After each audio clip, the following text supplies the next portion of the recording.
Ce cours Repenser l'éducation a beaucoup changé ma perspective de l'enseignement. J'ai toujours voulu devenir prof parce que j'ai toujours eu une bonne relation avec mes anciens profs.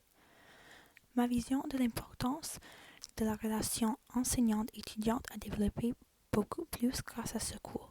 Précisément, ma compréhension du sujet d'identité a été approfondie dans cette classe et c'est cela qui a inspiré mon groupe dans la vidéo.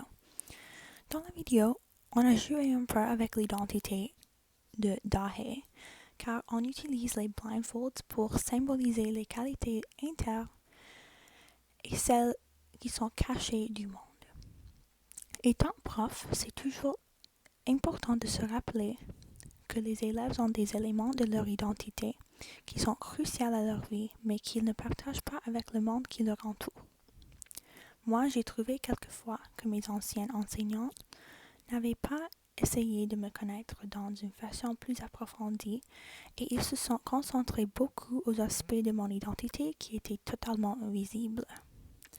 Comme enseignante aspirante, je chercherai de connaître mes futurs élèves pour qui ils sont à l'interne. Dans la vidéo, on a aussi fait une petite scénette avec la promenade de privilèges. Le privilège et le droit sont deux concepts assez difficiles à évaluer dans une salle de classe.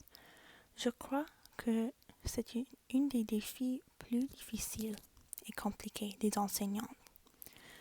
Pensant à la présentation de Kalpana, c'est trop facile à juger les autres par leur apparence externe.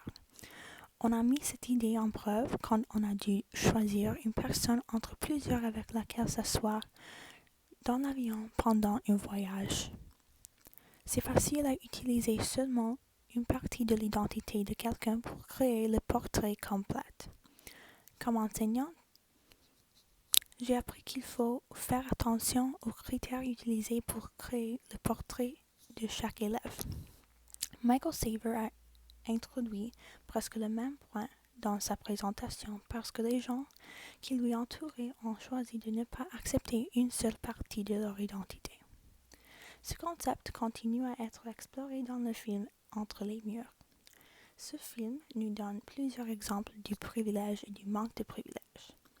Mon but comme enseignant aspirante, c'est de prendre tout ce que j'ai appris dans ce cours et de le implémenter dans ma salle de classe pour créer un environnement inclusif et accessible à tout le monde, pour que les élèves puissent acquérir une éducation qui s'éloigne du méthode banking, mais qui fournit une passion pour apprendre.